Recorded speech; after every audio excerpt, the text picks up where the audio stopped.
வெற்றிவேல் முருகனுக்கு அரோகரா. மயில் டிவி நேயர்கள் அனைவருக்கும் அன்பு வணக்கம். நம்ம தொடர்ந்து பல நம்ம வாட்ஸ்அப் தளத்திற்கு பல குறை நிறைகள் வந்து கொண்டே இருக்குது. அதை பற்றின ப்ரோக்ராமை தான் நம்ம பார்த்துக்கிட்டு இருக்கோம். நம்ம இன்னைக்கு எங்கே வந்திருக்கோம் அப்படின்னா, கோவில்பட்டி, தூத்துக்குடி மாவட்டத்தில் உள்ள கோவில்பட்டியில் உள்ள சுவர்ணமலை முருகன் கோவிலுக்கு தான் இங்கே வந்திருக்கோம். இந்த கோவிலுக்கு நான் ஒரு 4 வருட காலமாக போகணும் அப்படின்னு ஆசைப்பட்டுக்கிட்டே இருந்தேன். அதுக்கு நேரமே கிடைக்கல. இன்றைக்கி தான் நேரம் கிடச்சிருக்கு. பரமசிவன் அப்படிங்கிற ஒரு ஐயா நம்மளை தொடர்ந்து தைப்பூச திருவிழாவுக்கு கூப்பிட்டுக்கிட்டே இருந்தாங்க.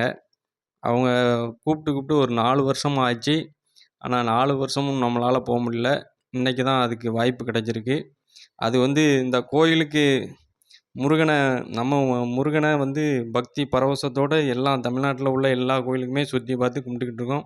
ஆனால் முக்கியமாக இந்த கோயிலுக்கு எதுக்கு போகிறோன்னா, இந்த கோயிலில் நிறைய புகார்கள் வந்துக்கிட்டு இருக்கு. அதனாலேயே இந்த கோயிலை பார்க்கறதுக்கு போய்கிட்டு இருக்கேன். முருகர் ஒரு 4 வருஷமாக தள்ளி போட்டு நம்மளை இன்றைக்கி தான் வர வச்சுருக்காரு. இன்றைக்கி தான் நேரம் கிடச்சிருக்கு முருகனை மீட் பண்ண. இங்கே நேரம் ஒரு 2:30க்கு பார்த்தோம். ஆலயம் அடைத்து கிடஞ்சிருந்துச்சு. அதனால் கொஞ்ச நேரம் வெயிட் பண்ணி ஒரு 4:30க்கு தான் கதவு திறப்பாங்க அப்படின்னு, நடை திறக்கும் அப்படின்னு சொன்னதுனால கோவில்பட்டியில் உள்ள சுற்று வட்டார பகுதிகளெல்லாம் அப்படியே சுற்றி பார்த்துட்டு, நானும் அண்ணன் செல்வன் அண்ணனும் அப்படியே ஊரெல்லாம் சுற்றி பார்த்துட்டு முருகனை பார்க்கறதுக்காண்டி இப்போ மலை ஏறிக்கிட்டு இருக்கோம். சுவர்ணமலை முருகன் கோவிலை நம்ம அடைஞ்சிட்டோம். சுவர்ணமலை முருகன் கோவில் கோவில்பட்டியின் குபேர மூலையில் அமைந்ததால் இதற்கு சுவர்ணமலை என்று பொருள் தருகிறது. இந்த முருகன் இங்கு குடி வந்ததன் கதை சொன்ன காரணங்களை நான் உங்களுக்கு சொல்கிறேன். இலங்கையிலிருந்து கோவில்பட்டியிலிருந்து இலங்கைக்கு சென்று வணிகம் செய்த வணிகர்கள் கண்டி கதிர்காமத்தில் உள்ள முருகப்பெருமானை வணங்கியதால் அவர்கள் தொழில் வளம் பெருகியதால் அந்த முருகனை கையெடுத்து கும்பிட்டு வழிபட்டு வந்தனர். அவரை நமது தமிழ்நாட்டில் வைத்து வழிபடுவதற்கு ஆசைப்பட்ட அந்த வணிக பெருமக்கள் நம்ம கோவில்பட்டியில் உள்ள சொர்ணமலை முருகன் கோவிலில் அங்கு உள்ள பிடிமண்ணை எடுத்து இங்கு வைத்து முருகப்பெருமானை வழிபட்டார்கள்.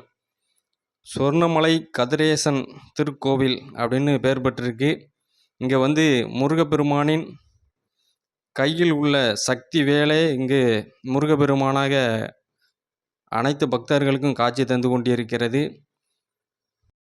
தமிழ்நாடு என்னதான் மக்களாட்சி என்ற பெயரளவில் இருந்தாலும் மக்களால் தைரியமாக தங்கள் குறை நிறைகளை எடுத்து சொல்ல அரசியல்வாதிகளிடமும் தைரியம் இல்லை, அரசு அதிகாரிகளிடமும் தைரியம் இல்லாத மக்கள்தான் தமிழகத்தில் உள்ளனர்.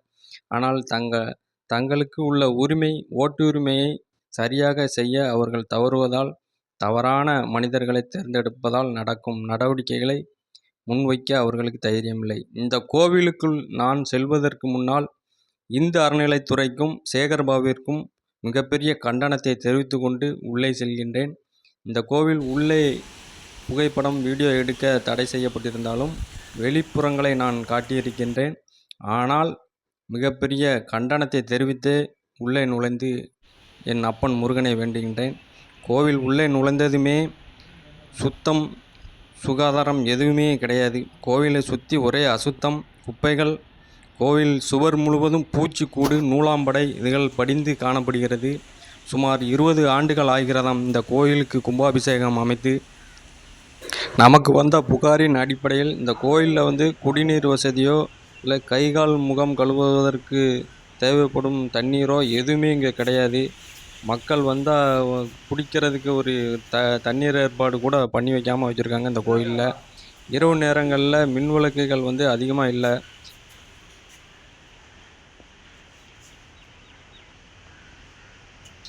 இந்த கோவிலுக்கு சொந்தமான நிலங்கள் ஆக்கிரமிக்கப்பட்டுள்ளதாக தகவல் உள்ளது. ஆனால் இந்த கோயில் படி வழியாக வரும் முன் முகப்பில் நிலத்தடி நீர் எடுத்து அதை விற்பனைக்காக வாகனங்கள் மூலம் கொண்டு செல்லப்படுவதாக நமக்கு தகவல் வந்துள்ளது. அதன் புகைப்படங்களை இதோடு இணைத்திருக்கிறேன். வீடியோவின் இறுதியில் அந்த புகைப்படங்களை உங்களுக்கு காட்டுகிறேன். இந்த கோவில் சம்பந்தப்பட்ட புகார்கள், மனுக்கள் நமக்கு தந்திருக்கிறார்கள். அதையும் இந்த வீடியோ மூலம் காட்டியிருக்கிறேன். இது போன்ற புகார்கள் உங்கள் பகுதியில் நடந்தால் நமது மயில் டிவிக்கு தெரியப்படுத்தலாம். இந்து அறநிலையத்துறை உடனடியாக இது போன்று எந்த வசதி வாய்ப்புகளும் இல்லாமல் கோயில் வந்து இப்படி சுத்தம் இல்லாமல் இருக்கின்ற இந்து கோயில்களை உடனடியாக நீங்கள் சரி செய்து பக்தர்களுக்கு நல்ல முறையில் இந்து அறநிலையத்துறை உங்கள் கடமைகளை செய்ய வேண்டும் என்று எங்கள் மயில் டிவி சார்பாக இந்த கோரிக்கையை வைக்கின்றோம். தமிழக அரசியலை பொறுத்தவரைக்கு மக்களாட்சி என்று சொன்னாலும் மக்களாட்சி என்பது பெயரளவில் தான் இருக்கிறது. மக்களை ஏமாற்றுவதற்காக சினிமா துறையை சார்ந்தவர்களையும் ஜாதி தலைவர்களையும் வைத்து ஏமாற்றி தான் தமிழக அரசியலே நடந்து கொண்டிருக்கிறது. இப்பொழுது ஒரு புதிய அரசியலை புகுத்தி இருக்கிறார்கள் தமிழக அரசியல்வாதிகள்.